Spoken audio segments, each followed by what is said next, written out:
Okay, first question from Or Shaked. Israel Hayom, would you be able to share some information about the meeting that took place between Prime Minister Netanyahu and U.S. envoy Tom Barrack, especially in light of recent comments about Israel? What I can share with you is exactly what I just said in the briefing, or it was a very close and productive conversation between the two of them. Okay. Stephen Shear from Reuters.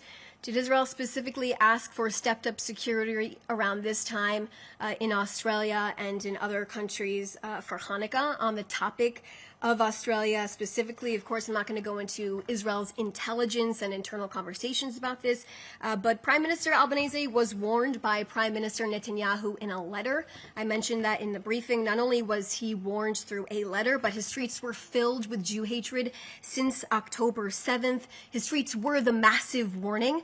After Hamas's massacre on October 7th, pro-Hamas extremists and left-wing radicals began a campaign to intimidate, to vandalize, and attack Jews across the free world.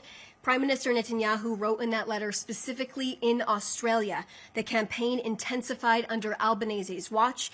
These are not isolated incidents. This is an epidemic.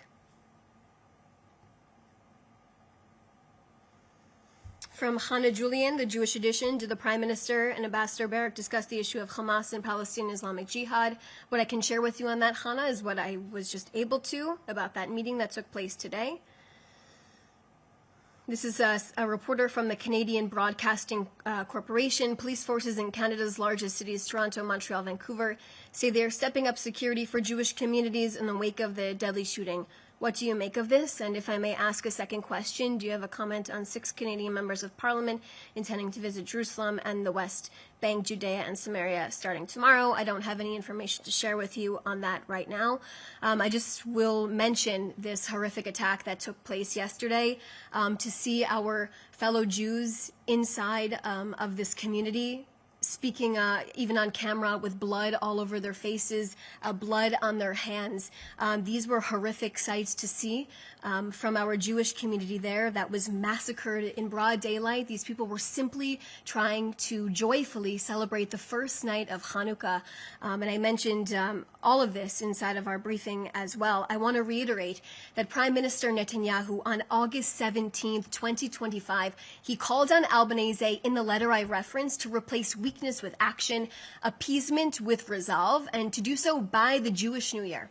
Well, instead, 4 months later, right now, here's the result. More than 15 Jews, they were murdered in cold blood. Deaths that could have been prevented if actions were taken to dispel the pro-Hamas protests, to understand and learn the truth behind what globalized the Intifada really means, and to open your eyes and confront the Hamas and Hezbollah flags on your streets, in your cities.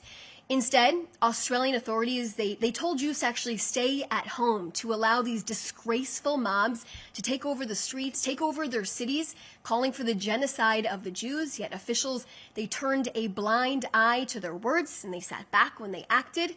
Appeasement never moderates radicals, and it radicalizes the streets. In fact, it starts on the streets where these horrific protests we've seen over the last 2 years have taken place.